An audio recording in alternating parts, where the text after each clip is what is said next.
எல்லாருக்கும் தெரிஞ்ச வேத பகுதி தான் யோசுவா 1ஆம் அதிகாரம் 8ஆம் வசனம். ஆ ஆ ம் ம் ம் ம் ம் பொது கண்களை மூடலாமல் சோமரில் அந்த காலை வேளையில் கத்த நம்மோடு பேசும்படியாய் ஆண்டவரே உமக்கு நன்றியப்பா. உம்முடைய வார்த்தைகளை நாங்கள் தியானிக்கும்படியாய் கத்த நீர் எங்களுக்கு தந்த பாராட்டின கருபைகளுக்காக நன்றி.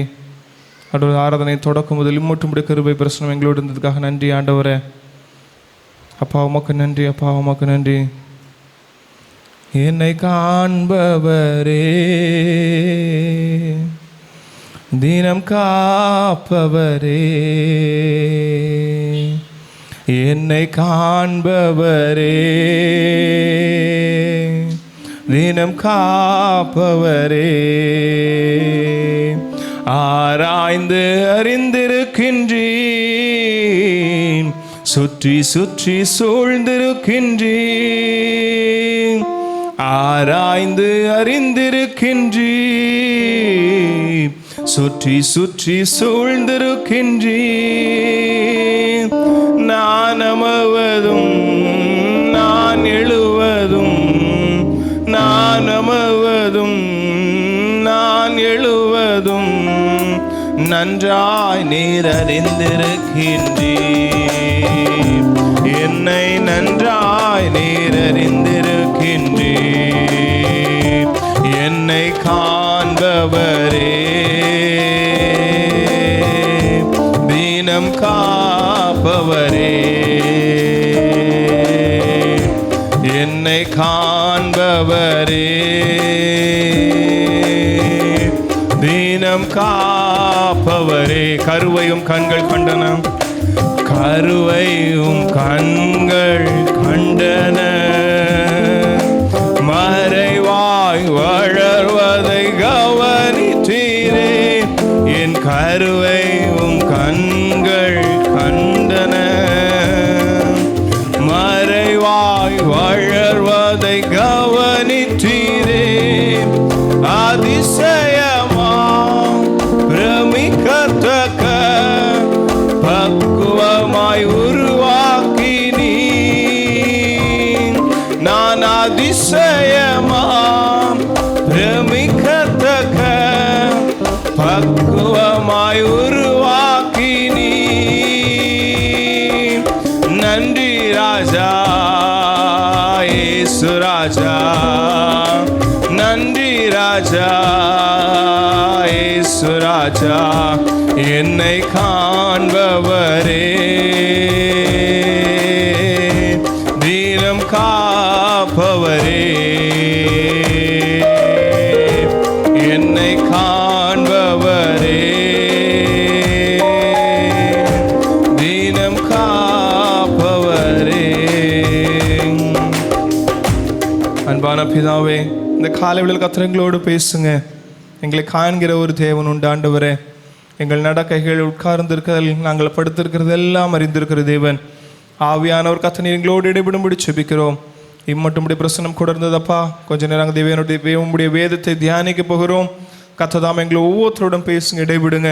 அன்று லேதியால் இருதயத்தை கத்தனை திறந்தது போல இந்த நாள் காலை வேளையில் வசனங்கள் கேட்கிற ஒவ்வொருத்தருடைய இருதயங்களும் கத்த திறந்தருளுங்க. வசனங்கள் ஆண்டவரே அது பிரதிபலனை நாங்கள் காணத்தக்கதாய், ஆண்டவரே அதனுடைய பலனை காணத்தக்கதாய் கத்த இந்த காலை வேளையில் அற்புதங்களை அதிசயங்களும் கத்த செய்யும்படி செபிக்கிறோம். என்னென்ன காரியங்களோடு தேவைகளோடு தேவ சமூகத்தில் வந்திருக்கிறாங்களோ அவருடைய தேவைகளை கத்த சந்தித்து அவங்களுக்கு காலை வேளையில் ஆண்டவர் அவங்களோடு பேசும்படி இடைபடும்படி செபிக்கிறோம். உங்களுடைய வசனமாகிய மன்னாவினால் கத்த நிரப்புங்க. உங்களுடைய கரங்களை தருகிறோம். அடியனை மறைத்து வெளிப்படுங்க. இன்னும் ஜோயல் பாஸ்டர் போகிற ஊழியங்கள் உங்களுடைய கிருபை வெளிப்படட்டும். ஆண்டவரே எங்கள் அப்பா செய்கிற ஊழியங்கள் பகரந்தத்தில் செய்கிற ஊழியங்கள் உங்களுடைய கிருபை வெளிப்படும்படி செபிக்கிறோம். தாழ்த்துரிமாக்குறோம். இதமிழ் நேரங்களை பொறுப்படுத்திக் கொள்ளுங்க. இயேசு நாமத்தில் ஜெபங்களும் ஜீவனுள்ள பரமபிதாவே, ஆமென். ஹல்லேலூயா, ஹல்லேலூயா.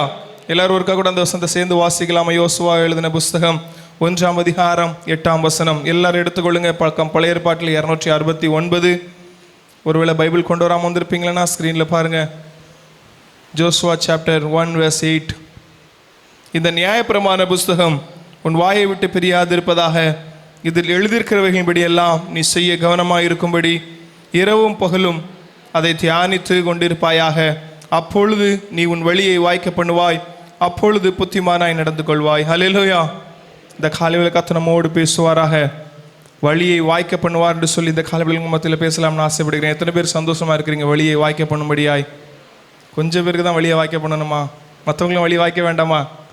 இந்த வசனம் என்ன சொல்லுது? உன் வழியை நீ வாய்க்க பண்ணுவாய் அப்படின்னு சொல்லி யோசுவாக்கு கர்த்தர் சொல்கிறார். உங்களோட வழியை உங்களுக்கு வாய்க்க பண்ண முடியுமா முடியாதா? கர்த்தர் கூட பரவாயில்ல முடியும். கரங்களை பற்றி சொல்லாமா? விசுவாசத்தோட கர்த்தரின் வழியை வாய்க்க பண்ணுவார். ஆமென். ஹல்லேலூயா. பாருங்க, அது இங்கிலீஷில் இப்படி இருக்கு. அது முன்னால் நான் பிற்பகுதியை மட்டும் வாசிக்கிறேன். For then thou shalt make the way prosperous and the shalt make have good success. அதாவது உங்களுடைய வழியை ஆசீர்வாதமாகவும் உங்களுடைய வழியை அதை வெற்றிகரமாக முடிக்க கர்த்தர் வாய்க்க பண்ணுவாராம். எப்போல்லாம் வாய்க்க பண்ணுவார்? இந்த வசனத்தில் நம்ம வாசிக்கும் போது யோசுவாவின் சரித்திர புஸ்தகம் 1ஆம் அதிகாரத்தில் நம்ம இருக்கோம். இஸ்ரவேல் ஜனங்களை எகிப்திலிருந்து அடிமைத்தனத்திலிருந்து மீட்ட பிற்பாடு வனாந்திரத்தில் 40 வருஷம் நடந்து வந்து கொண்டிருக்கிறாங்க. மோசே வழி நடத்துகிறார். யோசுவாவும் காலேபும் அவரோடு கூட இணைந்து தேவனுடைய ஊழியத்தையும் மோசேக்கு உதவி ஊழியராகவும் இருந்து கொண்டு காரியங்களை செய்து கொண்டு இருக்கிறாங்க. நாட்கள் கடந்து விட்டன. 40 வருஷம் ஆயிட்டு மோசேயும் மரிச்சிட்டாரு. மோசே மரிச்சதுக்கு அப்புறமா யோசுவாவுக்கு ஒரு கலக்கம், நான் என்ன செய்வேன்? ஏன்னா மோசேயினுடைய பிற்புலத்தை நீங்கள் பார்க்கும்போது அவன் ராஜகுலத்தில் வளர்க்கப்பட்டு எல்லா காரியத்திலும் அவன் கற்று தேறினவனாக இருந்தாராம். 40 வருஷம் அரண்மனை வாழ்க்கை. அவர் அரண்மனைக்குரிய காரியங்கள் சோசியல் ஸ்டடீஸாக இருக்கலாம், அரண்மனைக்குள்ள காரியமாக இருக்கலாம், இல்லைனா ராஜாங்கத்துக்குரிய காரியமாக இருக்கலாம். எல்லாத்துலேயும் கற்று தேறினவனாக இருந்தார். அவருடைய யுத்த முறைகளில் கற்று தீரினவனாக இருந்தார். நீங்கள் யோசித்து பாருங்களேன். இல்லைனா ஒரு மனுஷனை கொன்று பூத்துற அளவுக்கு, கொன்று புதைக்கிற அளவுக்கு வெள்ளாமை இருக்குமா? ஒரு மனுஷனுக்கு இருக்காதுன்னா அவ்வளவுக்குள்ள மோசே கற்று தீரினவனாக இருந்தார். 40 வருஷம் வனாந்திரத்திலையும் அவர் கற்று தீரினவனாக இருந்தார். பாருங்க, பொறுமை, அன்பு, சகிப்புத்தன்மை. வனாந்திரத்தில் யாருமே இருக்க மாட்டாங்க. நம்மளை ஒரு ரூமில் ஒரு மணி நேரம் பூட்டி வச்சாச்சு நம்மளுக்கு கிருகிருன்னு வந்துடும். இன்னும் அமைதியாக இருக்கீங்க, அப்படி தானே? யாரையாவது ஒரு மனுஷனை பார்க்கணும், இல்லைன்னா பேசணும், அப்படிலாம் இருக்கும். ஆனால் 40 வருஷம் வெறும் ஆடுகளுக்கு பின்பாக நடந்த மோசே கர்த்தர் அங்கேயும் உருவாக்கினார். 40 வருஷம் வணங்கா கழுத்துள்ள ஜனங்கள்னு சொல்லி அவங்க நடுவிலையும் மோசே அவங்கள உருவாக்கி வந்து கொண்டே இருந்தார். அதனால மோசேக்கு இருக்கிற திறமையும் தாளந்தும் யோசுவாக்கு இருக்குமோ என்கிற ஒரு அச்சம் அவனுக்குள்ள இருந்தது. ஏன்னா யோசுவா பற்றி என்ன வசனம் சொல்லியிருக்குது? யோசுவா எப்படி இருந்தார்? தேவனுடைய ஆலய கூடாரத்தை விட்டு அவர் பிரியாதவனாக இருந்தார். சங்கீதக்காரனாக தாவீது சொன்னது போல, நான் வாகாமிய கூடாரத்தின் வாசமாக இருப்பதை பார்க்கிலும் உம்முடைய பிரகாரத்தில் செல்லும் ஒரே நாள் நல்லதுன்னு சொன்னது போல அவருடைய வாசற்படியிலே காத்திருப்பதை நான் தெரிந்து கொள்வேன்னு சொல்லி சங்கீதக்காரன் சொன்னார். பாருங்க, யோசுவாவும் அப்படிதான் தேவனுடைய கூடாரத்தை விட்டு பிரியாதவனா இருந்தான். ஒருவேளை எத்தனை வயசுல அவங்க எகிப்திலிருந்து வந்தாங்கன்னு சொல்லி தெரியாது. அடிமைத்தனத்தில் இருக்கும்போது அவங்க படிச்சிருப்பாங்களான்னு தெரியாது. எல்லா வித்தைகளையும் கற்று தேர்ந்திருப்பாங்களான்னு சொல்லி தெரியாது. ஆனால் அவனுக்குள்ள ஒரு கலக்கம் இருந்தது. எங்களுக்கு ஒரு கோல் இருக்கு, அவங்களுக்கு தெரியும். எங்களுக்கு ஒரு டெஸ்டினேஷன் இருக்கு, அது கானானில் போய் இஸ்ரவேல் ஜனங்களை சேர்க்க வேண்டும் தெரியும். நமக்கும் அநேகருக்கு தெரியும் கர்த்தர் வாக்குத்தத்தம் தந்திருக்கிறார், இந்த காரியத்தை செய்வோம் என்று சொல்லி. ஆனால் வழியில் நிற்கும் போது தான் இந்த வழியை நான் கடப்பேனான்னு சொல்லி எங்களுக்கு தெரியாதுன்னு சொல்லி எத்தனை பேர் அங்கலாய்த்து கொண்டு இருக்கிறீங்க எனக்கு தெரியல. ஆனால் அநேகருடைய வாழ்க்கை அப்படி தான் இருக்கும். நமக்கு முடிவு தெரியும், நமக்கு முடிவு நித்திய ஜீவன். அதற்கு முன்பாக எங்கே இருக்கிற உலகத்தில் இருக்க முடிவு நமக்கு தெரியும். ஆனால் அந்த வழியை நான் எப்படி கடக்க போகிறேனே என்று சொல்லி ஒரு அங்கலாய்ப்போடு கூட இருக்கிற சூழ்நிலைமை தான் யோசுவா அந்த இடத்துல இருக்கிறாரு. ஏன்னா அதனால தான் இன்றைக்கி அதுக்கு முன்ன பின்ன வாசிக்கும் போதெல்லாம் அவங்களுக்கு தெரியும். ஏன்னா மோசே மரிச்சிட்டாரு. இந்த ஜனங்கள் மோசேக்கே செவி கொடுக்க மாட்டாங்க. ஏன்னா மோசேயோ கர்த்தர் முகமுகமாய் பேசினார். 40 நாள் மலை மேலே உபவாசம் இருந்து ஜெபம் பண்ணார். மலைக்கு மேலே ஏறும்போது யோசுவாவும் காலேபும் மேலே ஏறல, கீழே தான் இருந்தாங்க. ஏன்னா கர்த்தர் மோசையை மட்டும்தான் மேலே வர சொன்னார். ஆரோன்னு கூட அனுமதிக்கலை. கர்த்தருடைய சத்தத்தை கேட்கும்போது இஸ்ரவேல் ஜனங்கள் எல்லாரும் பயந்து பணிந்து கொண்டாங்க. அவருக்கு தெரியும் அவரோடு கர்த்தர் இருந்தாரு. அதனால இஸ்ரவேல் ஜனங்கள் வணங்கா கழுத்துள்ளவர்களாக இருந்தாலும் அவருடைய வார்த்தைக்கு கீழ்ப்படிந்தாங்க. நான் என்னுடைய வழி எப்படியோ என் கையில் பொறுப்பு தந்துட்டாங்க. உண்மை, இஸ்ரவேல் ஜனங்களை வனாந்திரத்திலிருந்து நடத்தி கொண்டு வந்தாச்சு. இனி நான் கொஞ்சம் தூரம் தான் இருக்கு, இதை கடந்து கனானுக்குள்ளே பிரவேசித்து ஜனங்களுக்கு எல்லாத்துக்கும் பாகத்தை பங்கிட வேண்டும். அவருக்கு அந்த ஒரு பொறுப்பு கொடுக்கப்பட்டது. கரெக்டு. உங்களுக்கும் கர்த்தர் அது போல சில பொறுப்புகளை தந்திருக்கலாம். உங்கள் குடும்ப நபர்கள் தந்திருக்கலாம், உங்களுடைய வேலை ஸ்தலத்தில் தந்திருக்கலாம்.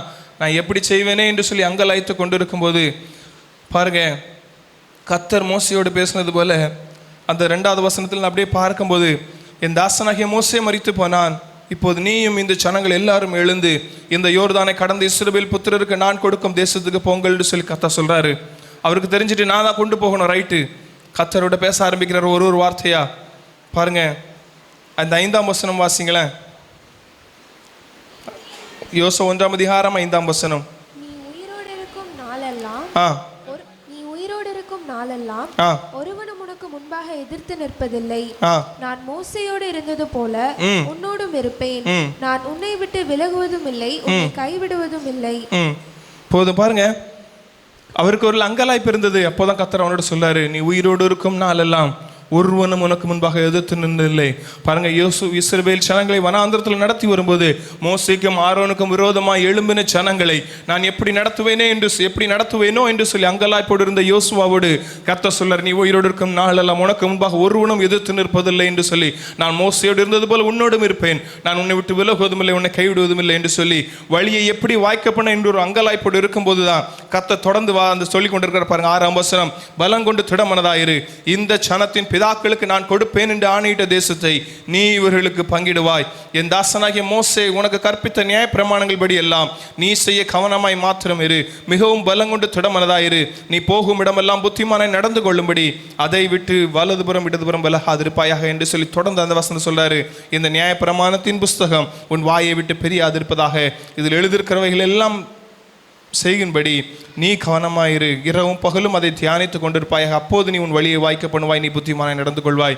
பாருங்க, முதலாவது காரியம், வழியை வாய்க்க பண்ண யோசுவா என்ன செய்யும்படிய கர்த்தர் கற்பித்தாருன்னா, கர்த்தருடைய வார்த்தையை விட்டு அவன் பெரியாது இருக்க வேணும். அந்த வசனம் அப்படித்தானே சொல்லுது. 8ஆம் வசனம் இந்த நியாயப்பிரமாண புஸ்தகம்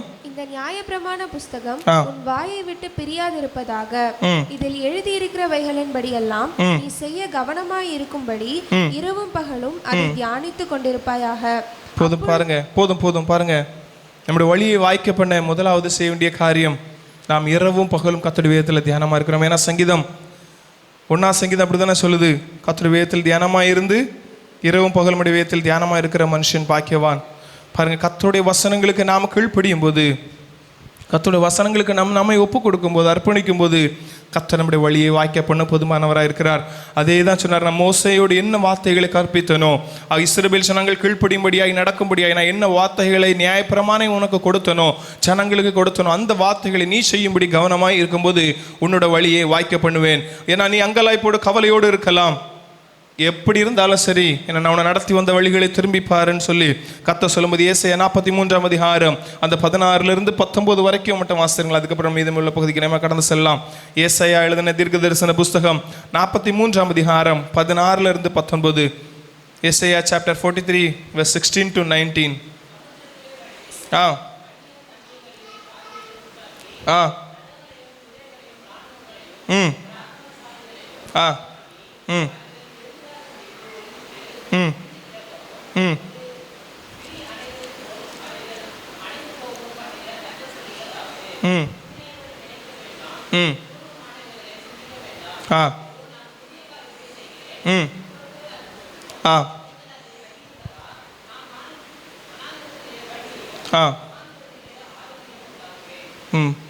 போது பாருங்க, இஸ்ரவேல் ஜனங்கள் அங்கலாய்த்து கொண்டிருந்த நாட்களில் அவர் சமுத்திரத்தில் பெரிய தண்ணீராக இருந்தாலும் அது நடுவில் பாதையை உண்டாக்கி இஸ்ரவேல் ஜனங்கள் வனாந்திரத்தில் வழியையும் அவாந்திர வழிகளை மாறுகளையும் உண்டாக்குகிற ஒரு தேவன். அதே தேவன் உங்களை பார்த்து இந்த காலை வேளையில் சொல்கிறார், எனக்கு முடிவு என்னன்னு தெரியும், இல்லை என்னோட குடும்ப ஆசீர்வாதம் என்னன்னு தெரியும். கர்த்தர் என்னோட தீர்க்க தரிசனமாய் பேசியிருக்கிறார். I know what I am going through, இல்லைனா what I am going to achieve, அது எனக்கு தெரியும். ஆனால் இப்போ நான் என்ன பண்ணணும், எந்த வழியில் போகணும், ஒருவேளை தெரியாமல் அங்கலாய்ப்போடு இருப்பீங்களோ. கர்த்தர் சொல்றார், பலங்குண்டு திட மனதாயிரு, மோசையோடு நான் இருந்தது போல உன்னோடும் இருப்பேன் என்று சொல்லி யோசுவாவுக்கு வாக்குத்தத்தம் பண்ணின அதே தேவன் இன்றைக்கு நமக்கும் வாக்குத்தத்தம் பண்ணுகிறார். ஏன்னா அவர் சமுத்திரத்தில் வழியையும் வலிய தண்ணீரில் பாதையும் உண்டாக்கி இஸ்ரவேல் ஜனங்களை ஒரு சேதமும் இல்லாமல் கடக்க பண்ணி கானானை சுதந்திரிக்க பண்ணினாரே, அதே தேவன் வனாந்திரத்தில் வழியையும், ஒருவேளை அது மணல் மூடின பரப்பு போல் இருக்கிறது, நடக்க முடியாத அளவுக்கு காணப்படுகிறது என்று சொல்லி நீ கண்ணை மூடி அங்கலாய் போடு, ஆண்டவரை நான் யாரை பார்ப்பேன், இல்லை நான் யார் கை எதிர்பார்ப்பேன் என்று சொல்லி இருந்தாலும், ஒருவேளை அது வனாந்திரம் மணல் போல இருந்தாலும், வனாந்திரத்தில் ரோடு இருந்தால் கூட கொஞ்ச நேரம் காத்தடிச்சு நான் அந்த வழியில் மறைஞ்சிரும். ஆனால் அங்கேயும் நமக்காக ஒரு வழியை ஆயத்தம் பண்ண நம்முடைய தேவன் போதுமானவராக இருக்கிறார். ஏன்னா யோபுல ஒரு வசனம் இப்படி இருக்குது, எடுத்தவங்க வாசிக்கலாம. யோபு 28ஆம் அதிகாரம் 26ஆம் வசனம். யோபு 28:26 வாசிங்களா?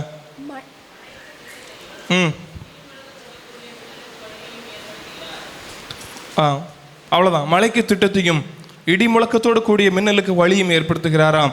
கர்த்தர் உண்டாக்கின ஒவ்வொரு காரியத்துக்கும் அவர் வழியும் உண்டாக்கியிருக்கிறார், திட்டத்தையும் வைத்திருக்கிறார். நீங்களும் நானும் அவரால் தேர்ந்தெடுக்கப்பட்டு அவருடைய பிள்ளைகளாக இருக்கும்போது நமக்கும் ஒரு திட்டத்தையும் வழியும் உண்டாக்காமல் இருப்பாரா என்ன? அப்போ கர்த்தர் நம்முடைய வழியை நம்மை கொண்டு வாய்க்க பண்ணுவாரா, பண்ண மாட்டாரா?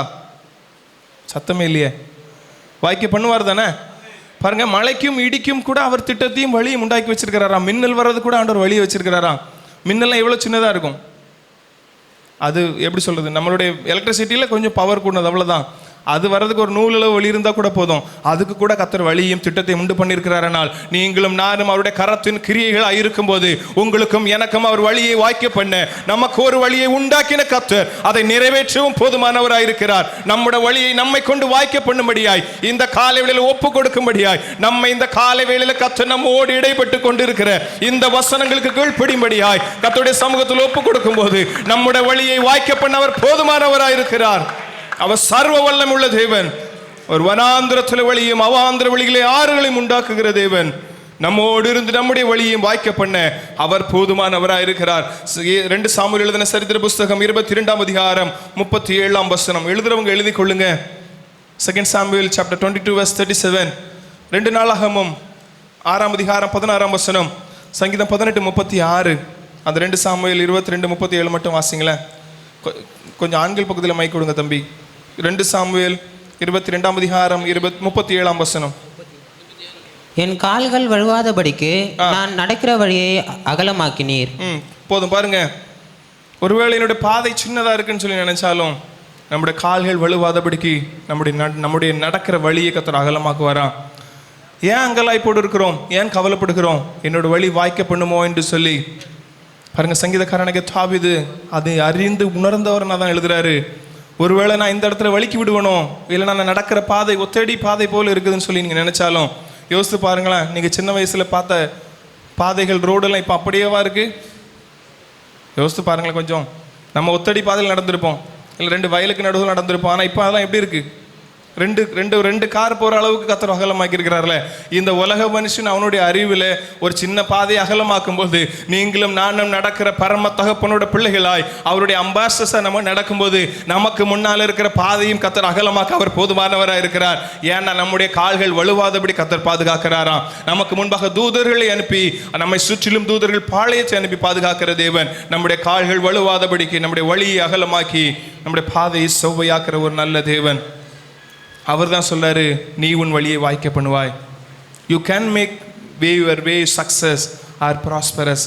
நம்முடைய வழியை வாய்க்க பண்ண வேண்டுமானால் நாம் செய்ய வேண்டிய காரியங்கள் ஒரு 7 காரியங்கள் 8 காரியங்கள் வரைக்கும் எழுதி வச்சிருக்கிறேன். 1-2 காரியங்கள் என்னால் முடிஞ்ச வரைக்கும் நான் உங்களுக்கு சொல்கிறேன் தேவனுடைய சமூகத்தில். நாகும் 2ஆம் அதிகாரம் 1ஆம் வசனம் வாசிக்கலாமா? நாகும் சாப்டர் 2 verse 1.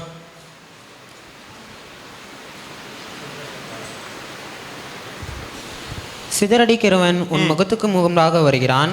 அரணை காத்துக்கொள், வழியை காவல் பண்ணு, அறையை கெட்டியாய் கட்டிக்கொள், உன் பலனை மிகவும் ஸ்திரப்படுத்து. போது பாருங்க, நாகும் 2ஆம் அதிகாரம் 1ஆம் வசனம். முதலாவது காரியம், நம்முடைய வழியை வாய்க்க பண்ண கர்த்தர் நமக்கு முன்பாக தந்திருக்க வழியை வாய்க்க பண்ண முதலாவது நாம் செய்ய வேண்டியது நம்முடைய வழியை காத்துக்கொள்ள வேண்டும்.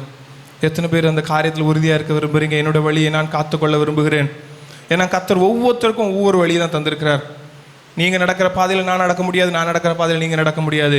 கர்த்தர் ஒவ்வொருத்தருக்கும் தனித்தனி பாதையை தந்து நாம் பொறுமையோடு ஓடி நித்திய ஜீவனை பரிசு பொருளாய் பெற்றுக்கொள்ளும்படியாய் பரம கானானை சுதந்திரிக்கும்படியாய் கர்த்தர் உங்களுக்கும் எனக்கும் ஒவ்வொருத்தருக்கும் தனித்தனி பாதையை தான் தந்திருக்கிறார். நாம் முதலாவது செய்ய வேண்டிய காரியம் நம்முடைய வழியை காவல் பண்ண வேண்டும், காத்துக்கொள்ள வேண்டும். காத்து கொண்டால் நமக்கு நித்திய ஜீவன் கிடைக்கும். நம்முடைய வழியை வாய்க்க பண்ணுவார். காத்துக்கொள்ளலாம் என்ன நடக்கும் தெரியுமா? ஆதியாகமம் 6ஆம் அதிகாரம் 12-13 எழுதி கொள்ளுங்க, வாசிக்க வேண்டாம்.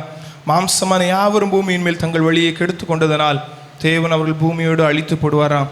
பாருங்க, அவர் நோவா காலத்தில் சொல்லும்போது சொல்றாரு, ஜனங்கள் எல்லாம் சீர்கிட்டு போனதுனால நான் இந்த ஜனங்களை அழிக்கப் போகிறேன், நீ உன்னோட குடும்பம் பேழைக்குள்ளே பிரவேசிங்கள்னு சொல்லி நாம் வழியை நம்ம காத்துக்கொள்ள பட்சத்தில் பாருங்க, நம்ம அழிக்கப்பட்டு நிர்மூலமாக போக வேண்டும். ஏன்னா நியாயாதிபதிகள் 1ஆம் அதிகாரம் 23, 24, 25 ஒரு சரித்திரம் செல்ல நீங்கள் வீட்டில் போய் வாசித்து கொள்ளுங்க. இஸ்ரவேல் ஜனங்கள் நடந்து வரும்போது ஒவ்வொரு பகுதியாக அவங்க கடந்து வந்துட்டு இருக்கிறாங்க. ஒரு இடத்துல போகும்போது அந்த இடத்துல பார்க்கும்போது யோசேப்பின் புத்திரர் பெத்தேலை வேவு பார்க்க போனாங்களாம். அவங்க அங்கே வேவு பார்க்க வழியை கண்டு அந்த இடத்துல அந்த அவங்க ஒன்றுமே பூட்டி வைக்கல, கேட் எதுவுமே அவங்க காவல் பண்ணலை.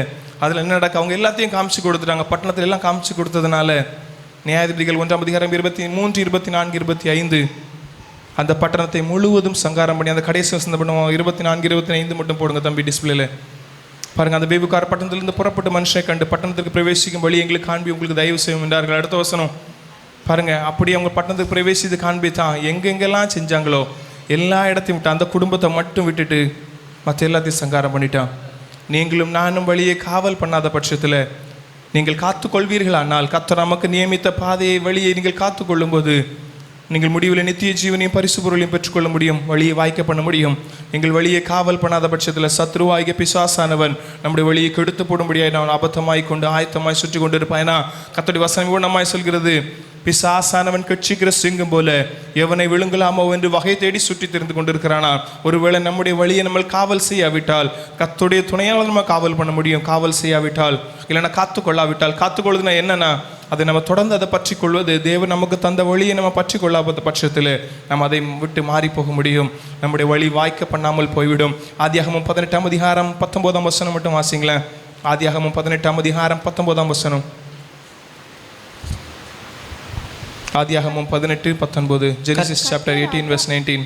கர்த்தர் ஆபிரகாமுக்கு சொன்னதை நிறைவேற்றும்படியாய் அவன் தன் பிள்ளைகளுக்கும் தனக்கு பின்வரும் தன் வீட்டாருக்கும் நீங்கள் நீதியையும் நியாயத்தையும் செய்து கர்த்தருடைய வழியை காத்து நடவுங்கள் என்று கட்டளையிடுவான் என்பதை அறிந்திருக்கிறேன் என்றார். பாருங்க, கர்த்தர் ஆபிரகாமை குறித்து சாட்சி சொல்றாரு.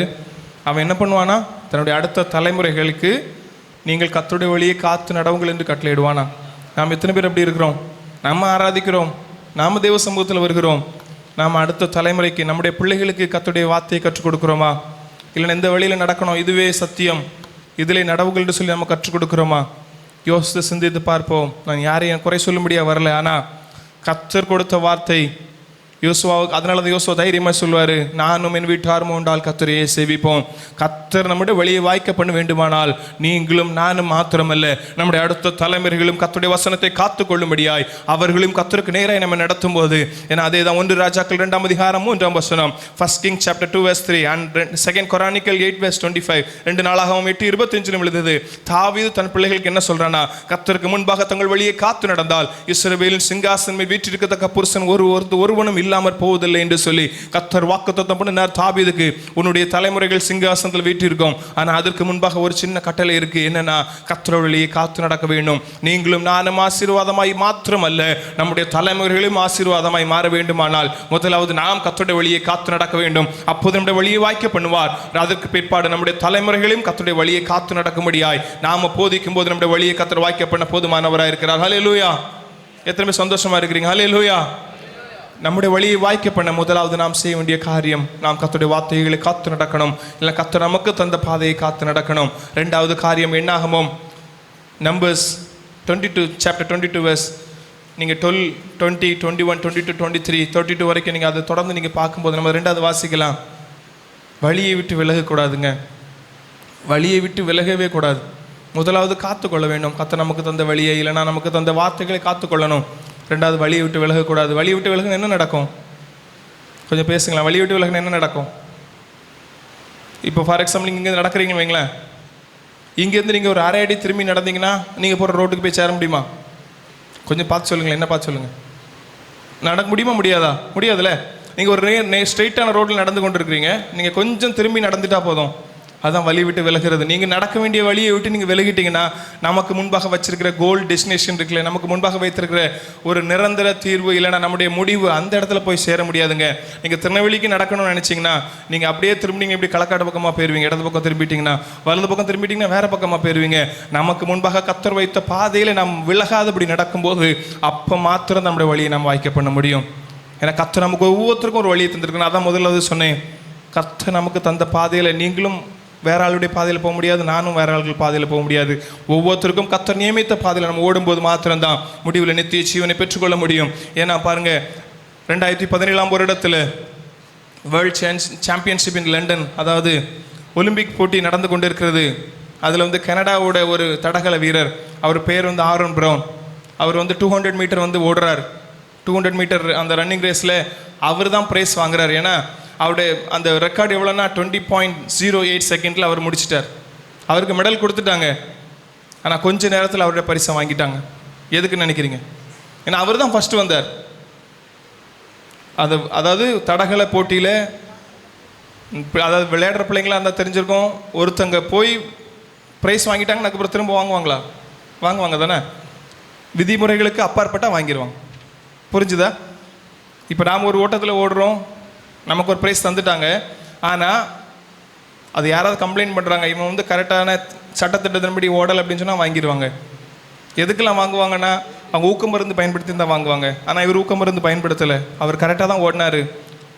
அவர் பண்ண ரெக்கார்டு யாரும் முறியடிக்கவும் இல்லை. அந்த டைமில் 200 மீட்டர் 20 செகண்டில் ஓடி முடிச்சிட்டாரு. ஆனால் அவர் செஞ்ச தப்பு என்ன தெரியுமா? ஒரு கால் அடுத்த ட்ராக்கில் வச்சுட்டார். முடிஞ்சு டிஸ்குவாலிஃபை பண்ணிட்டாங்க.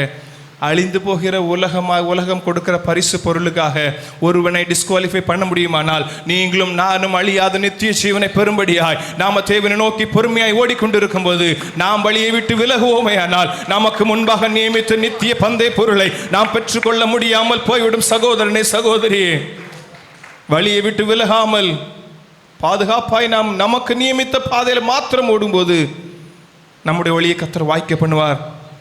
ஏன்னா அதே தான் நம்ம என்ன ஆகமத்தில் சொன்னேன், நம்பர்ஸில் பிழையாம் அவன் பாலாக்கு அவனை கூப்பிடுறாரு, இஸ்ரவேல் ஜனங்களை சபிக்கும்படியா நீ வா என்று சொல்லி கர்த்தர் அவனை எச்சரிக்கிறார். 2-3 முறை எச்சரிக்கிறார். மகனே, நீ போகாத, இஸ்ரவேல் ஜனங்களை அது என்னுடைய சொந்த ஜனம், அவர்களை ஆசீர்வதிக்கும்படியாக நான் தெரிந்து கொண்டேன் என்று சொல்லி 3 முறை தடுக்கிறாரு. அவன் மறுபடியும் பண ஆசைனால 12ஆம் வசனத்தில் பார்க்கும்போது அவன் கர்த்தரை எச்சரிக்கிறாரு. அவனுக்கு தெரியும் அந்த வழியில் போகக்கூடாது என்று சொல்லி. சில நேரம் நமக்கு முன்பாக வச்ச வழி நமக்கு தெரியும், நம்ம அதில் போகக்கூடாது, இல்லை நம்ம மாறக்கூடாதுன்னு சொல்லி. ஆனாலும் சில நேரம் துணிகரமாய் நம்முடைய கால்களை எடுத்து அடுத்த வழியில் நம்ம வைக்கும்போது, அன்று நியாயப்பிரமாண காலத்தில் அந்த 21ஆம் வசனம் 22ஆம் வசனம் வழியில் நடக்க ஆரம்பிக்கிறான்.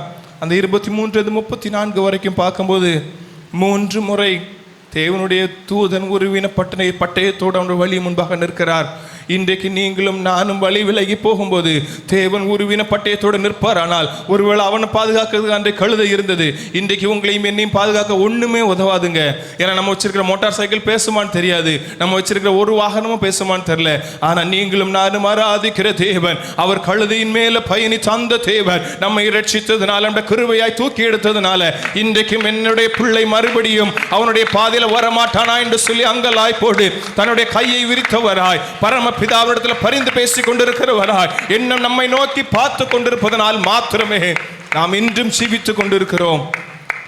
ஏன்னா அவர் தன்னுடைய சொந்த பிள்ளைகளை ஒருவன் சபிக்கும்படியாக வருகிறான் என்று சொல்லும் போது இறங்கி வந்தாரே. நாம் என்னென்ன காரியங்கள் துணிகரமாய் செய்கிறோம். தேவனுடைய ஊழியர்களுக்கு விரோதமாய், கூட ஆராதிக்கிற கூட்டு விசுவாசிகளுக்கு விரோதமாய், நம்முடைய குடும்பத்தாருக்கு விரோதமாய் எத்தனை வார்த்தைகளை நம்ம பேசுகிறோம். யோசிக்காம தாராளமாய் பேசி கொண்டு இருக்கிறோமே. ஏன்னா அவர்களும் கர்த்தரால் தெரிந்தெடுக்கப்பட்டவர்கள், அவரும் கர்த்தருடைய இரத்தத்தினால் கழுவப்பட்டு சுத்திகரிக்கப்பட்டு நீதிமான்களாக்கப்பட்டவர்கள். அவர் இறங்கினார், ஆனால் நாம் இன்னைக்கு இருப்போமா என்று சொல்லி யோசித்து பாருங்க.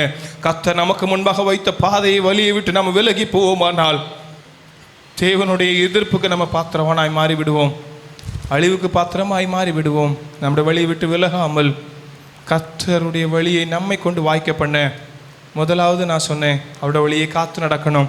2வது நம்முடைய பாதையை விட்டு மாறக்கூடாது. ஏன்னா மல்கியா 2ஆம் அதிகாரம் 8ஆம் வசனம் 9ஆம் வசனம், Malachi chapter 2 verse 8 and 9. First சொன்னேன், ஆங்கிலத்தில் ரிப்பீட் பண்ணுறேன். ஃபஸ்ட்டு வழியை காத்துக்கொள்ள வேண்டும், keep your way or watch your way. Second one, வழியை விட்டு விலகக்கூடாது, don't deviate your pathway or what you have, don't deviate from there. Malachi chapter 2 verse 8 and 9 யாரா வாசிங்களா? மல்கியா 2ஆம் அதிகாரம் 8ஆம் வசனம் 9ஆம் வசனம். நீங்களோ வழியை விட்டு விலகி அநேகரை வேதத்தை குறித்து இடர பண்ணினீர்கள். போதும் அதோட படுங்க. நீ மீதி வீட்டில் போய் வாசித்து கொள்ளுங்க. உன்னால ஒருவன் இடறி போவானால் உனக்கு ஐயோன்னு சொல்லி வேதம் கொடுக்கப்பட்டிருக்கிறது. நாம் வழியை விட்டு விலகும் போது அநேகர் வேதத்தை குறித்து இடருவாங்களாம். யோசித்து பாருங்க, நாம் எப்படி இருக்கிறோம்? வழியை வாய்க்க பண்ண நாம் கர்த்தருடைய பாதை, கர்த்தர் நமக்கு தந்த பாதையை விட்டு விலகாமல் நடந்து கொண்டு இருக்கிறோமா?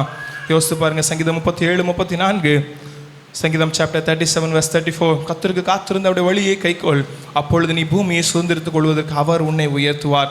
கர்த்தர் நம்மை உயர்த்த வேண்டுமானால் அவருடைய வழியை நம்ம காத்துக்கொள்ள வேண்டும். அவருடைய வழியை விட்டு விலகாமல் அந்த பாதையில் நம்ம தொடர்ந்து நடக்கும்போது அது நமக்கு முடிவில் மகிமையாய் கர்த்தர் நம்மை உயர்த்த போதுமானவராக இருக்கிறார். யாத்ராகமம் 32ஆம் அதிகாரம் 8ஆம் வசனம், எக்ஸோடஸ் சாப்டர் 32 verse 8, உபாகமம் 9:12. கர்த்தர் விதித்த வழியை விட்டு அவங்க விலகினதுனால, விக்கிரகம் அவங்களுக்கு விரோதமாய் விக்கிரகத்தை உருவாக்குனாங்க. கர்த்தருடைய வார்த்தையை விட்டு அவங்க விலகினதுனால, கர்த்தர் கொடுத்த நியாயப்பிரமாணத்தை விட்டு அவங்க விலகினதுனால, விக்கிரகங்களை உருவாக்கி அதற்கு வழிபட்டதுனால பாளையத்துக்குள்ள சங்காரமும் பாவமும் அழிவும் ஏற்பட்டதாம். கர்த்தர் நமக்கு வைத்த பாதையை விட்டு நாம் விலகும் போது நான் முதல் எச்சரித்தது போல நமக்கு அழிவு வரும். நமக்கு நியமித்த பந்தய பொருள் நாம் பெற்றுக்கொள்ள முடியாமல் மாறிவிடும். நம்முடைய வழியை வாய்க்கப்பட நம்முடைய வழியை விட்டு விலகாதபடி கர்த்தருடைய கரங்களை நம்ம ஒப்பு கொடுக்கும்போது நித்திய ஜீவனை பெற்றுக்கொள்ள கர்த்தர் நமக்கு வழியை வாய்க்க பண்ணுவார். ஹல்லேலூயா. மூன்றாவது காரியம், பொல்லாத வழிகளை விட்டு நாம் திரும்ப வேண்டும். Third one, we must stand from our evil ways. ஆர் நீங்கள் இல்லைனா கர்த்தருக்கு பிரியமில்லாத வழியை விட்டு நீங்கள் திரும்ப வர வேண்டும். யோனா 3ஆம் அதிகாரம் 10ஆம் வசனம், 8லேருந்து நீங்கள் 10 வரைக்கும் வாசிக்கும் போது அந்த சரித்திரங்களை வீட்டில் போய் வாசித்து கொள்ளுங்க. அந்த 10ஆம் வசனம் மட்டும் இப்போ வாசிங்களேன். யோனா எழுதின தீர்க்கதரிசன புஸ்தகம் 3ஆம் அதிகாரம் 10ஆம் வசனம். அவர்கள் தங்கள் பொல்லாத வழியை விட்டு திரும்பினார்கள் என்று தேவன் அவர்களுடைய கிரியைகளை பார்த்து தாம் அவர்களுக்கு செய்வேன் என்று சொல்லியிருந்த தீங்கை குறித்து மனஸ்தாபப்பட்டு அதை செய்யாதிருந்தார். போதும் வீட்டில் போய் நீங்கள் மீதியை வாசித்து கொள்ளுங்க. உங்களுக்கு தெரியும், யோனா தீர்க்கதரிசி அவங்ககிட்ட போய் சொல்கிறார், கர்த்தர் உங்களை அழிக்க போகிறார், உங்களுடைய பாவங்கள் பெருவிட்டு என்று சொல்லி. ஆனால் தேவ சமூகத்தில் அவங்க காத்திருந்து முழங்கால் படிட்டு உபவாசம் கூறி பாருங்கள், அவங்க மிருக ஜீவன்களுக்கு வரைக்கும் அவங்க தண்ணி கொடுக்கலையா. தேவ சமூகத்தில் காத்திருக்கும்போது பொல்லாத வழிகளை விட்டு நாங்கள் திரும்பி வருகிறோம் கர்த்தாவே என்று சொல்லி ஒப்பு கொடுக்கும்போது கர்த்தர் அவர்களை அழிப்பேன் என்று சொன்ன அந்த காரியத்துக்கு மனஸ்தாபப்பட்டு அதுலேருந்து அவர் மறுபடியும் திரும்பி விட்டாராம். ஏன்னா சில நேரம் கர்த்தர் இரக்கமுள்ள கிருபை உள்ள தேவனாய் இன்றைக்கு நம்மை உயிரோடு காத்து கொண்டு இருக்கிறது. ஏன் தெரியுமா? என்னுடைய மகள் மறுபடியும் திரும்பி வரமாட்டாளா என்று சொல்லி. ஏன்னா அது நியாயப்பிரமாணத்தின் காலத்தில் இருந்தது. நாம் இன்னைக்கு கிருபையின் காலத்தில் நாம் இன்றும் ஜீவனோடு இருப்பது, நாம் நிற்பதும் நிர்மூலமாக அதிர்ப்பதும் கர்த்தருடைய கிருபையினால் மாத்திரமே. அவர் நம்மை தெரிந்தெடுத்ததுன்னு ஒரு நோக்கம் உண்டு. அவர் இஸ்ரவேல் ஜனங்களை புறம்பே தள்ளிவிட்டு புறச்சாதியாய் இருக்கிற நம்மை கர்த்தர் தெரிந்தெடுத்தாரே. ஒரு பரிசுத்த சாதியாய் கர்த்தருக்கு பிரியமான மனவாட்டியாய் கர்த்தர் நம்மை மாற்றும்படியான ஒரு நோக்கம் திட்டம் அவருக்கு உண்டு. அதனால தான் அவர் நீடிய பொறுமை உள்ளவராய் கிருபை உள்ளவராய் நமக்கு காத்து கொண்டு இருக்கிறார். நாம் நம்முடைய பொல்லாத வழிகளை விட்டு திரும்பும் போது கர்த்தர் நம்முடைய வழியை வாய்க்க பண்ண போதுமானவராக இருக்கிறார். அநேக காரியங்கள் உண்டு. இது சொல்லுவோம், நேரம் பார்த்தா நான் சொல்கிறேன், கொஞ்சம் வேகமாக சொல்லி எழுதி கொள்ளுங்க. எசேக்கியேல் 33ஆம் அதிகாரம் அந்த 9லேருந்து 11 வரைக்கும் வாசித்து கொள்ளுங்க. ஏன்னா துன்மார்க்கன் தன் வழியை விட்டு திரும்ப பிழைப்பதையே கர்த்தர் விரும்புகிறாராம். தன் வழியை விட்டு திரும்பாமல் போனால் அவன் அக்கிரமத்திலே சாவானாம். நீங்களும் நானும் அக்கிரமத்திலே சாகாமல் இருக்கும்படியாய் கர்த்தராகிய இயேசு கிறிஸ்து தன்னுடைய ஜீவனை சிலுவையில் தியாகமாய் தந்து அந்த வெளியேற பெற்ற இரத்தத்தினால் நம்மை கழுவி நீதிமானாய் மாற்றினாரே. அவருடைய கிருபை இரக்கங்களுக்கு முன்பாக நம்முடைய காரியம் ஒன்றுமே இல்லைங்க. அவர் எதிர்பார்த்து கொண்டிருக்கிற என்னுடைய பிள்ளை மறுபடியும் வரமாட்டானா, பாவ வாழ்க்கையிலிருந்து திரும்பி வரமாட்டானா, அவனுடைய அக்கிரமத்திலிருந்து திரும்பி வரமாட்டானா என்று சொல்லி அங்கலாய்ப்போடு காத்து கொண்டிருக்கிறார். ஏன்னா என்ன கர்த்தருடைய எண்ணம் எப்படி இருக்குன்னா, எசேக்கியேல் 13ஆம் அதிகாரம் 22ஆம் வசனம், துன்மார்க்கன் தன் பொல்லாத வழிகளை விட்டு திரும்பவும் அவன் உயிரோட காக்கப்பட வேண்டும் என்பது தேவனுடைய சித்தமாக இருக்கிறதா. எசேக்கியேல் சாப்டர் 13 verse 22, துன்மார்க்கன் தன்னுடைய பொல்லாத வழிகளை விட்டு திரும்பவும் அவன் உயிரோட காக்கப்படணுமா? ஏன்னா துன்மார்க்கன் பொல்லாப்பிலே இருந்து கொண்டே இருப்பான், ஆனால் அவன் முடிவிலே சாகுவதான் அவன் காண முடியும். சாவுன்னு அந்த உலகத்தில் வர மரணத்தை குறித்து அவர் சொல்லலை, நித்திய காலமான அழிவாகிய நரகத்தை அவர் சாவுன்னு சொல்லி அதில் மென்ஷன் பண்ணுறாரு. நீங்களும் நானும் நரகத்துக்கு தப்ப வேண்டும் என்பதை அவர் நம்முடைய நோக்கமாய் வைத்திருக்கிறார். ஓசியா 2ஆம் அதிகாரம் 6ஆம் வசனம், அவன் பொல்லாத வழிகளை விட்டு திரும்பாமல் இருப்பார்களானால் வழியை முள்ளுகளால் அடைச்சி போடுவாராம். சில நேரம் நம்முடைய பாதைகள் நன்றாக இருப்பது போல தோணலாம், நம்ம ஒன்றும் கேட்கல, நம்ம சோமனில் நம்ம இஷ்டத்துக்கு நடக்கும் போல தோணலாம். ஆனால் கொஞ்சம் தூரம் தாண்டின போது முற்களால் நீங்கள் அடைக்கப்படும் போது அதனுடைய வேதனைகளை நீங்கள் யோசித்து பாருங்கள். நம்ம கிருபை நாட்கள் இருக்கிறோம். கர்த்தர் வகையான காரியங்கள் ஒன்றும் நமக்கு வராது பண்ணா இருப்பாராக. ஆனால் நீங்களும் நானும் நம்முடைய வழியை விட்டு திரும்ப வேணும். நான் சிலர் அக்கிரமத்திலையும் பாவத்திலையும் உழன்று கொண்டிருக்கிறாங்க. நீதிமொழிகள் 5ஆம் அதிகாரம் 3ஆம் வசனமும் 8ஆம் வசனமும் வழியை பரஸ்பரிக்கு தூரப்படுத்த வேண்டும் என்று சொல்லி வார்த்தை சொல்கிறது. கர்த்தருக்கு விரோதமான பாவ வழிகளை விட்டு நம்ம விலக வேண்டும். அந்த காரியங்களுக்கு செல்லக்கூடாது. ஒருவேளை இச்சையாக இருக்கலாம், பாவமாக இருக்கலாம், கண்களின் இச்சையாக இருக்கலாம், ஒருவேளை இருதயத்தின் சிந்தனைகளாக இருக்கலாம், ஒருவேளை சில வாயின் தவறான வார்த்தைகளாக இருக்கலாம், பொய்யாக இருக்கலாம். எந்த காரியமாக இருந்தாலும் சரிதான். கெட்ட வார்த்தைகள் ஒன்றும் உங்கள் வாயிலிருந்து புறப்படக்கூடாது என்று சொல்லி கர்த்தருடைய வார்த்தை சொல்கிறது. நம்மளுடைய கெட்ட வார்த்தை பேசினா கூட அது பாவம்தான். என்ன காரியமாக இருந்தாலும் இந்த காலை வேளையில் நம்ம மறுபடியும் தெய்வ சமூகத்தில் ஒப்பு கொடுத்து பாவ வாழ்க்கையிலிருந்து திரும்பி வராத பட்சத்தில், பாவ வாழ்க்கையிலிருந்து பாவ வழியிலிருந்து திரும்பி வராத பட்சத்தில் நம்முடைய வழியை வாய்க்க பண்ண முடியாது. இன்றைக்கி நம்ம ஒப்பு கொடுப்போமா இந்த காலை வேளையில்? ஆண்டவரே, எங்களுடைய பாவ வாழ்க்கை, ஆண்டவரே, எங்களுடைய அக்கிரமங்கள், எங்களுடைய மீறுதல்கள் எல்லாம் கர்த்தர் மன்னித்து எங்களுடைய வழியை கர்த்தர் நீங்கள் வாய்க்க பண்ணுங்க என்று சொல்லி நீங்கள் ஒப்பு கொடுக்கும்போது கர்த்தர் நம்முடைய வழியை நம்மை கொண்டு வாய்க்க பண்ணுவார்.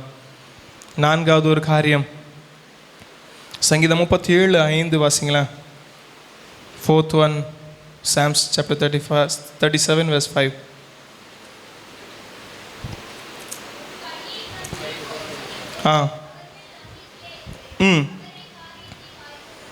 பாருங்க, நம்முடைய வழியை கர்த்தருக்கு ஒப்புவிக்கணுமா? we must commit or surrender our way to the Lord. எத்தனை பேர் இந்த காலை வேளையில் நம்முடைய வழியை கர்த்தருக்கு ஒப்புவிக்க விரும்புகிறீங்க? ஒருவேளை கர்த்தர் நமக்கு முன்பாக வைத்திருக்கிற பாதையில் நம்மை நடத்துவார். அது நமக்கு தெரியும், வழி தெரிஞ்சிருக்கலாம். நம்ம கர்த்தர் எப்படி நடத்துவார்னு கூட தெரிஞ்சிருக்கலாம். ஆனால் நம்மளோட சுயத்தில் நடப்போமானால் நம்மளால் முடிவு வரைக்கும் போய் சொல்ல முடியாது. ஏன்னா இஸ்ரவேல் ஜனங்களை வனாந்திரத்தை நடத்தி வந்தது எப்படி நடத்தி வந்தார் தெரியுமா? கழுகு தன் குஞ்சுகளை சட்டின் மேலே சுமந்து கொண்டு வந்தது போல இஸ்ரவேல் ஜனங்களை அவர் வனாந்திரத்தில் நடத்தி வந்தாராம். அதனால தான் அவங்களோட கால்கள் வீங்களை யோசித்து பாருங்கள். நம்ம ஒரு 10 கிலோமீட்டர் நம்ம நடந்துட்டோம்னா நம்மளோட கால்லாம் அப்படி சொல்லிங்க இருங்க. ஆனால் இஸ்ரவேல் ஜனங்கள் நடத்தி வந்த பாதைகளை இங்கே பார்க்கும்போது அது வனாந்திரம். அவர் நம்மள மாதிரி இப்படி ரோடெல்லாம் போட்டு வச்சுருக்குமான்லாம் தெரில. ஆனால் அவங்களுடைய ஒரு சேதமும் வராதபடி அவங்களோட பாதரட்சைகள் பழையதாய் போகவில்லை அப்படின்னு யோசித்து பாருங்கள். நம்ம நடந்தோன்னா 3 மாதத்தில் நம்மளோட செருப்பு மாற்ற வேண்டியிருக்கு. இவ்வளோத்துக்கு நம்ம வண்டியில் தான் போகிறோம், எங்கேயோ கொஞ்சம் நடக்கிறோம். முன்னால் நடந்த மாதிரிலாம் நடக்கலாம். ஆனால் பாருங்கள், நம்முடைய பாதரட்சைகள்லாம் மாற்ற வேண்டியது இருக்குது. ஆனால் இஸ்ரவேல் ஜனங்களை வனாந்திரத்தில் நடத்தும் போது அவருடைய வஸ்திரங்களும் பழையதாய் போகலை, அவருடைய பாதரட்சைகளும் பழையதாய் போகலையா? பாருங்கள், இவ்வளவு அதிசயமாய் நடத்தி வந்த தேவன் இன்றைக்கு நம்மையும் நடத்தவர் போதுமானவராயிருக்கிறார். நாம் செய்ய வேண்டியது நம்முடைய வழியை வாய்க்க பண்ண, நம்முடைய வழியை கர்த்தருடைய கரத்தில் ஒப்பு கொடுக்கும்போது, அதாவது சரண்டர்னா நீங்கள் மொத்தமாக கர்த்தருடைய கரத்தில் ஒப்பு விட்டு விடுறது. ஆண்டவர் நீங்கள் நடத்திருங்க, என்னால் முடியாதுன்னு சொல்லி நீங்கள் என்னைக்கு கர்த்தருடைய கரங்களை ஒப்பு கொடுக்குறீங்களோ அவர் நம்முடைய வழியை வாய்க்க பண்ண போதுமானவராக இருக்கிறார். ஏன்னா சங்கீதம் 32:8 விண்ணமாய் சொல்கிறது, நான் உனக்கு போதித்து நடக்க வேண்டிய வழியை காட்டுவேன், உன்மேல் கண்ணை வைத்து உனக்கு ஆலோசனை சொல்லுவேன் என்று சொல்லி ஒரு வசனம் நம்ம சொல்கிறது. வழி இதுவே, இதிலே நடவுகள் என்று சொல்லுகிற ஒரு சத்தம் உங்களுக்கு பின்னால கேட்கும். நீங்க தேவ சமூகத்தில் காத்திருந்து உங்களோட வழியை தேவன் கரத்தில் ஒப்பு கொடுக்கும் போது உங்களை நடத்துகிற ஒரு சத்தத்தை உங்களால் கேட்க முடியும். அதிலே நீங்கள் நடப்பீங்களானா உங்களோட வழி உங்களை கொண்டு கர்த்தர் வாய்க்க பண்ண போதுமானவராக இருக்கிறார். ஹல்லேலூயா, ஹல்லேலூயா. பாருங்க, எப்படிலாம் உங்களுக்கு வழியை போதிப்பார்? வசனத்தின் மூலமாக போதிப்பாருங்க. சில நேரம் தேவ ஊழியர்களை கொண்டு கூட போதிப்பார். ஏன்னா 1 சாமுவேல் 9ஆம் அதிகாரம் 6ஆம் வசனம் 8ஆம் வசனமும் நீங்கள் எல்லாருக்கும் தெரிஞ்ச வேத பகுதி தான். சவுல் கழுதையை தேடி போகும்போது சாமுவேல் அவருக்கு முன்பாக நடக்க வேண்டிய காரியங்கள் வழியெல்லாம் அவருக்கு தெரியப்படுத்துகிறாரு. நான் உன்னை ராஜாவாக்கி இஸ்ரவேல் ஜனங்களை எல்லா சத்துருக்களிலிருந்து விடுதலையாக்கும்படி அவனை தெரிந்து கொண்டேன் என்று சொல்லி தேவனுடைய வழியை அவருக்கு வெளிப்படுத்துகிறார். நீங்களும் நானும் நம்முடைய வழியை கர்த்தருக்கு ஒப்பு கொடுக்கும்போது, ஏன்னா சவுல் செய்த காரியம், கழுதை காணாமல் போயிட்டு அவன் சொல்கிறான், இந்த பட்டணத்தில் ஏதாவது தேவ ஊழியர் உண்டோ என்று சொல்லி அவன் தேடும்போது கர்த்தர் ஒரு ஊழியரை அங்கே ஏற்படுத்தி அவர் மூலமாய் வழியை அவருக்கு தெரிவிக்கிறார்.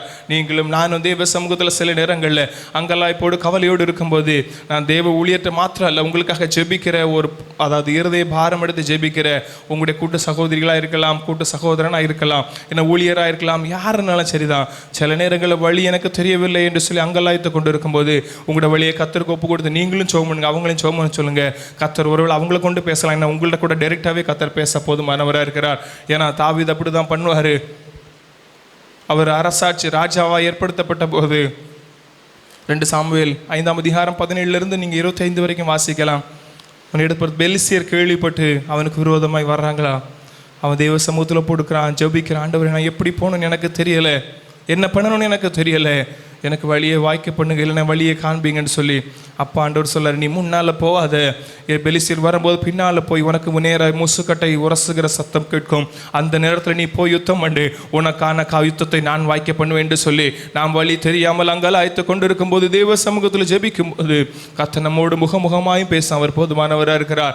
நமக்கு குறித்த வழியை அவர் தெரியப்படுத்தவும் போதுமானவராக இருக்கிறார். இந்த காலைவெளியில் எத்தனை பேர் அவர் நம்மை ஆசைப்படுகிறீங்க, கர்த்தர் எனக்கு நான் வழியை ஒப்புவித்து அவர் என்னை நடத்த வேண்டும் என்று சொல்லி எத்தனை பேர் ஆசைப்படுகிறீங்க? கரங்களை உயர்த்தி ஒப்பு கொடுப்போம். ஆண்டவரே, அப்ப நீர் எங்களுடைய வழியை நடத்துங்க, நாங்கள் முழுவதுமாய் அர்ப்பணிக்கிறோம். ஆண்டவரே, ஒப்பு கொடுக்கிறோம். அப்பா, நம்முடைய வழியை நம்ம அதை ஒப்பு கொடுக்கும்போது ஏசாயா 30:21 சொல்லப்பட்டது போல வழி இதுவே, இதிலே நடவுங்கள் என்று ஜனங்களுக்கு பின்னாலே சொல்லுகிற வார்த்தையை உங்கள் காதுகள் கேட்க பண்ணும்படியாய் கர்த்தர் இந்த காலைவேளையில் செய்ய போதுமானவராக இருக்கிறார். ஹல்லேலூயா. எத்தனை பேர் சந்தோஷமா இருக்கிறீங்க? ஹல்லேலூயா. நான் பேச காரியங்கள் புரியுது தானே? உங்களோட வழியை வாய்க்க பண்ண, நம்முடைய வழியை வாய்க்க பண்ண நாம் என்ன செய்ய வேண்டும்? 4 காரியங்களை பார்த்துட்டோம். 5வது காரியம் நம்ம முதல்ல வாசித்தது போல யோசுவா 1:8 இந்த நியாயப்பிரமாண புஸ்தகம் உன் வாயை விட்டு பிரியாதிருப்பதாக, இதில் எழுதியிருக்கிறவைகளின்படி எல்லாம் நீ செய்ய கவனமாக இருக்கும்படி அதை நீ காத்து நடந்தால் நான் உனக்கு காரியத்தை வாய்க்க பண்ணுவேன் என்று சொல்லி கர்த்தர் வாக்கு பண்ணினாரு. கர்த்தர் நமக்கு தந்த வசனத்தை, இல்லை கர்த்தர் நமக்கு தந்த வார்த்தையின்படி நம்ம அதை கை கொண்டு நடக்கும்போது 5வது காரியம், by the word of God, நம்ம வசனத்தின்படி நம்மை வாழ அர்ப்பணிக்கும் போது கர்த்தர் நம்முடைய வழியை வாய்க்க பண்ணுவார். ஏன்னா சங்கீதம் 119:9 வாலிபன் தன் வழியை எதனாலும் சுத்தம் பண்ணுவான், உம்முடைய வசனத்தினால் தன்னை காத்துக்கொள்வதனால் தானே. நம்முடைய வழியை வாய்க்க பண்ண வேண்டுமானால் 5வது காரியம், நம் வசனத்தின்படி நம்மை சுத்திகரிக்க வேண்டும். நம்மை காத்து கொள்ளும் போது கர்த்தர் நம்மை நடத்த போதுமானவராக இருக்கிற, வழியை வாய்க்க பண்ண போதுமானவராக இருக்கிறார். 119 29 30 பொய் வழி என்னை விட்டு அகற்றி வேதத்தை அருள் செய்யும், அதனால் மெய் வழியை கண்டுகொள்ள முடியும். பாருங்க, பொய் வழியை நம்மை விட்டு அகற்ற வேண்டுமானால், ஏன்னா எல்லாத்துலேயுமே 2 தான் இருக்கும், ஒன்று இருள் இல்லைன்னா வெளிச்சம், இல்லைன்னா சமாதானம் இல்லைன்னா துக்கம், ஏதாவது 2 தான் இருக்கும். நம்ம மெய் வழியில் நடக்கலைன்னா பொய் வழியில் நடக்கிறோம் தான் அர்த்தம். பொய் வழியில் மாற வேண்டுமானால் என்ன செய்யணும்? கர்த்தருடைய வசனம் நமக்கு போதிக்கணும். சங்கீதம் 119 29 30 நம்ம இந்த வசனங்களை வாசிக்கும் போது கர்த்தருடைய வசனம் நம்மை நடத்தும். கர்த்தருடைய வசனத்தை வேதத்தை நமக்கு அருள் செய்யும் போது நாம் மெய் வழியை கண்டுகொள்ள முடியும், அதில் நடக்க முடியும். அப்போது நம்முடைய வழியை நமக்கு வாய்க்க பண்ண முடியும். ஏன்னா சங்கீதம் 25 சங்கீதம் 8-12 வரைக்கும் வீட்டில் போய் வாசித்து கொள்ளுங்க. அவர் பாவிகளுக்கு வழியை தெரிவிக்கிறாராம், சாந்த குணமுள்ளவருக்கு வழியை போதிக்கிறாராம், கர்த்தருக்கு பயப்படுகிறவர்களுக்கு வழியை போதிப்பாராம். நீங்களும் நானும் பாவிகளாக இருக்கும்போது கர்த்தர் நம்மை தெரிந்தெடுத்து அவருடைய வழியை நமக்கு தெரிவித்தாருங்க. சாந்த குணமுள்ளவர்களாய் மாற்றி நமக்கு அவருடைய வழியை போதித்தார். நம்மை கர்த்தருக்கு பயப்படுகிறவர்களாய் மாற்றி அவருடைய வழியை நமக்கு போதிப்பதற்கு இன்னும் நாம் நடக்க வேண்டிய வழி ஒவ்வொரு ஸ்டெப்பாக எடுத்து வைக்க அவர் நம்மை போதித்து நடத்துவார். இதில் நடமா மகளே, இதில் நட மகனேன்னு சொல்லி அவர் போதித்து நடத்த அவர் போதுமானவராக இருக்கிறாருங்க. யோசித்து பாருங்களேன், நீங்கள் இங்கேருந்து ஏர்போர்ட் வரைக்கும் போகிறீங்க, ஒரே நேர் ரோடாவாக இருக்குது இல்லை, ஆனால் நம்ம ஏர்போர்ட் போகிறோன்னு தெரியும், அப்படி தானே? ஆனால் போகிற வழியில் வளைவு இருக்கலாம், இல்லைனா யூ டர்ன் இருக்கலாம், ரைட் ஹேண்ட் இருக்கலாம், ஸ்ட்ரெயிட் இருக்கலாம், நீங்கள் வளைஞ்சு போக வேண்டியிருக்கும், இல்லைனா ஏதாவது கிராமங்களுக்குள்ளோடி போக வேண்டியிருக்கும். எங்கே போனாலும் உங்களுக்கு முன்பாக ஒரு சைன் போர்டு இருக்கும்போது நீங்கள் போயிட்டே இருக்கலாம்ல. முடிவு ஏர்போர்ட்டு தானா? உங்களுக்கு நித்திய ஜீவனை முடிவாக நமக்கு கர்த்தர் வெளிப்படுத்தியிருக்கிறார், தெரியப்படுத்தியிருக்கிறார். ஆனால் ஒவ்வொரு நாளும் அனுதினம் நடக்கும்போது ஒவ்வொரு ஸ்டெப்பாக நம்ம எடுத்து வைக்க நமக்கு கற்றுத்தருவார் ஆண்டவர். இதில் நட மகளே என்று சொல்லி ஒவ்வொரு படிப்படியாய் ஒவ்வொரு அடி எடுத்து வைக்க கர்த்தர் நம்மை நடத்தி கொண்டு இருக்கும்போது முடிவிலே நமக்கு கர்த்தர் வைத்த பாதையை நாம் வாய்க்க பண்ணும்படியாக கர்த்தர் நம்மோடு நடத்த போதுமானவராக இருக்கிறார். ஹல்லேலூயா, ஹல்லேலூயா. ஆதியாகமம் 6:12 6வது ஒரு காரியம், நம்ம வழியை கெடுக்கக்கூடாதுங்க. Don't spoil your way. ஆதியாகமம் 6:12 Genesis chapter 6:12. தேவன் பூமியை பார்த்தார், இதோ அது சீர்கெட்டதா இருந்தது, மாம்சமான யாவரும் பூமியின் மேல் தங்கள் வழியை கெடுத்து கொண்டிருந்தார்கள். அப்பொழுது தேவன் நோவாவை நோக்கி, மாம்சமான யாவரின் முடிவும் எனக்கு முன்பாக வந்தது. போதும் பாருங்க, அது வீட்டில் போய் வாசித்து கொள்ளுங்க. அவங்க வழியை கெடுத்ததுனால பூமி சீர்கேடாய் மாறிவிட்டது, அதனால் அவங்க அழிக்கப்பட்டாங்க.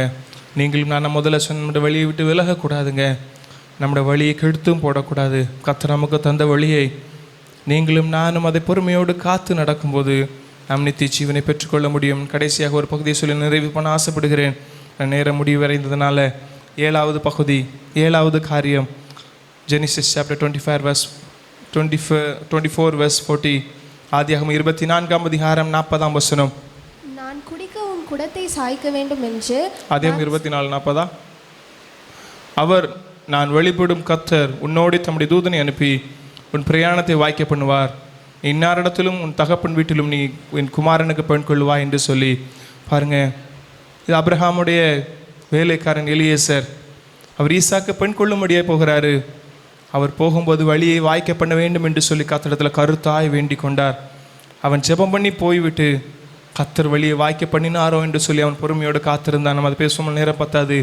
நீங்களும் நான் நம்முடைய வழியை வாய்க்க பண்ண என்ன பண்ணுவேன்னா, கர்த்தரை உண்மையாய் வெளிப்பட வேண்டும். இல்லைனா அவர் உண்மையை ஆராதிக்கும்படியாய், நாம் தேவ சமூகத்தில் விண்ணப்பம் பண்ணும்படியாய், கருத்தாய் விண்ணப்பம் பண்ணும்படியாய் நாம் நம்மை ஒப்பு கொடுக்கும்போது நம்முடைய வழியை வாய்க்க பண்ண அவர் போதுமானவராக இருக்கிறார்.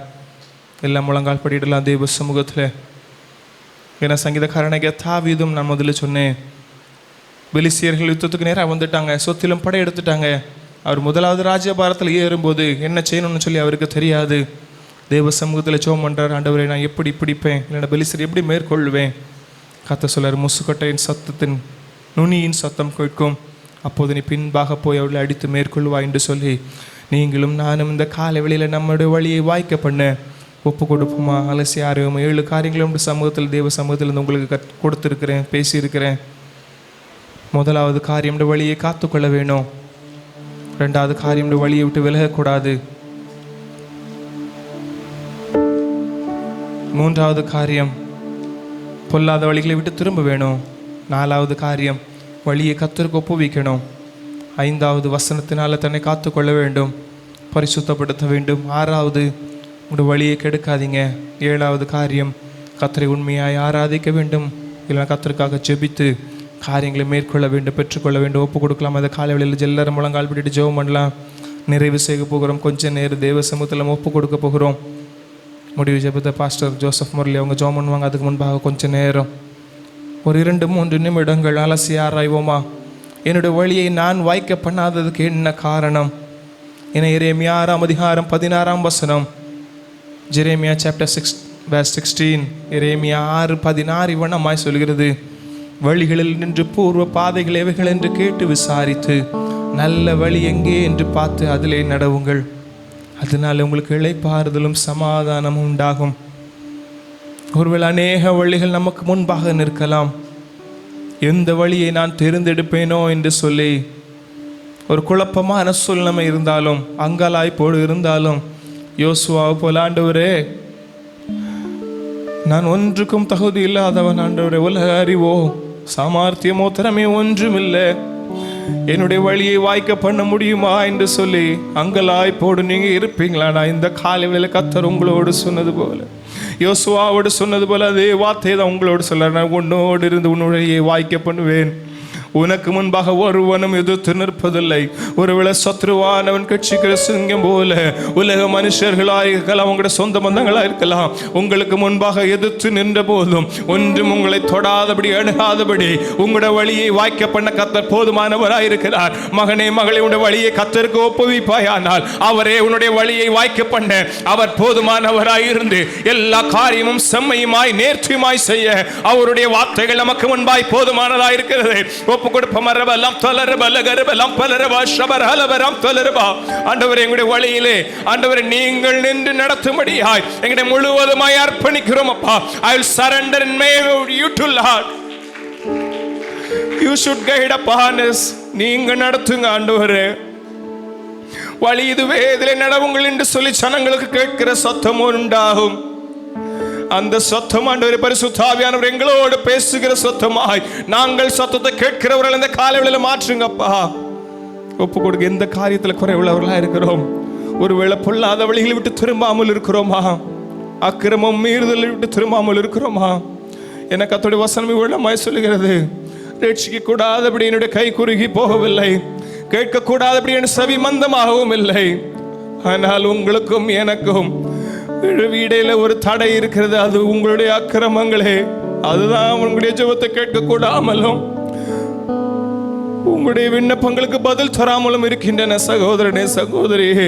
கர்த்தர் கிருபையாய் நம்மை அழிக்காமல் பாதுகாத்தாலும் அவருக்கு விரோதமாய் நாம செய்கிற காரியங்கள், அக்கிரமங்கள், அவருக்கு நம்முடைய விண்ணப்பங்கள் அவருடைய சமூகத்தில் போய் எட்டாதபடி ஒரு திரையாய் மறைவாய் காணப்பட்டு கொண்டிருக்கிறது. இந்த காலையில பொல்லாத வழிகளை விட்டு திரும்பும்படியாய் நாம் ஒப்பு கொடுக்கும் போது நம்முடைய வழியை கர்த்தர் வாய்க்க பண்ண போதுமானவராய் இருக்கிறார்.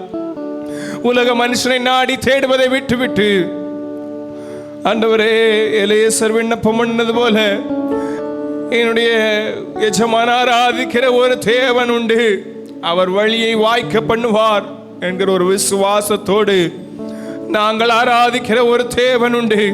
அவர் ஜீவனுள்ள தேவன், அவர் நம்மை நடத்த போதுமானவராக இருக்கிறார் என்று சொல்லி நாம் நம்முடைய வழியை கர்த்தருடைய கரத்தில் ஒப்பு கொடுத்து விண்ணப்பம் பண்ணும்போது நம்முடைய வழியை அவர் வாய்க்க பண்ண போதுமானவராக இருக்கிறார்.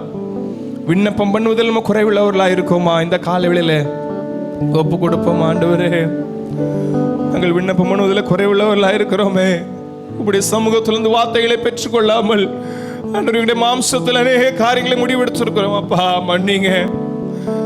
எங்களுக்கு முன்பாக இருக்கிற பாதைகள் ஆண்டவர் எவை நலமானது என்று கேட்டு அறிந்து அதில் நடக்கும்படியான கிருபைகளை கர்த்தர் எங்களுக்கு தாங்க. ஆண்டவரே, வசனத்தினால் ஒவ்வொரு நாளும் எங்களை பரிசுத்தமாக்கும்படியாய் எங்களை ஒப்பு கொடுக்கிறோம். அப்பா, எத்தனை பேர் வேத தியானத்துல குறைவுள்ளவர்களாக இருக்கிறோம், இந்த காலையில ஒப்பு கொடுப்போமா? ஒவ்வொரு நாளும் உடைய வசனங்கள்னால் எங்களை புடமிடுங்க. ஆண்டவரே, வெள்ளிக்கு குகையும் பொண்ணுக்கு புடமும் சோதிப்பது போல நம்முடைய இருதயங்களை சோதிப்பதற்கு அவர் சுத்த வெள்ளியாய் பசுமொன்னிலும் சுத்த பசுமொன்னாய் கர்த்தருடைய வார்த்தையை தந்திருக்கிறாரே. தேனிலும் தெளிதேனிலும் மதுரமான வார்த்தை கர்த்தர் நமக்கு தந்திருக்கிறாரே. வார்த்தைகளை கொண்டு எத்தனை பேர் நம்ம அலசி ஆராய்கிறோம். இந்த காலை வேளையில் ஒப்பு கொடுப்போமா? மனுஷனோ முகத்தை பார்க்கிறான், அவரோ இருதயத்தின் ஆழத்தை ஆராய்ந்தறிகிற தேவன். அவர் இருதயத்தின் அங்கலாய்ப்பையும் ஆராய்ந்து அறிந்திருக்கிறார். நம்ம பாடல் பாடினது போல நம்முடைய உட்காருதலையும் நம்ம நடக்குதலையும் நம்ம படுத்திருந்தாலும் அவர் அறிகிற தேவன். சங்கீதக்காரன் ஒரு வசனத்தை நம்ம சொல்கிறார், நான் வானத்துக்கு ஏறினாலும் அங்கேயும் உடைய காரம் என்னை பிடிக்கும், நான் பாத ஆழத்தில் படுக்கை போட்டாலும் அங்கேயும் உன்னுடைய காரம் என்னை தொடரும் சொல்லி நம்ம எங்க போனாலும் அவருடைய காந்திக்கு மறைவானது ஒன்றுமே இல்லைங்க. கர்த்தருடைய பிரசன்னம், அவருடைய பார்வை நமக்கு நேராக இருக்கும்போது நாம நம்முடைய வழியை வாய்க்க பண்ண அவருடைய கரத்தில் ஒப்பு கொடுத்து கொஞ்ச நேரம் கரங்களை தட்டி தேவனை மகிமைப்படுத்துவோமா? கர்த்தாவே, ஆண்டவர் நீர் எங்களை வழியை வாய்க்க பண்ணும்படியாய் இந்த காலை வேளையில பண்ணின உடன்படிக்கைக்காக, வாக்குத்தத்தத்துக்காக உமக்கு நன்றி அப்பா. ஆண்டவர் நீ செய்த எல்லா நன்மைகளுக்காகவும் நன்றி ஆண்டவரே. நாங்கள் நீர் எங்களுக்கு நியமித்த பாதையில் நாங்கள் பெருமையோடு ஓடி நித்திய ஜீவனை பெற்றுக்கொள்ளும்படியா கர்த்தர் இறக்கம் பாராட்டுங்க ஆண்டவரே. தேவ சித்தம் நிறைவேற எனையும் ஒப்படைக்கிறேன். தேவ சப்தம் என்னுள்ளம் பலமாக தோனிக்குதே. தேவ சித்தம் நிறைவேற எனையும் ஒப்படைக்கிறேன்.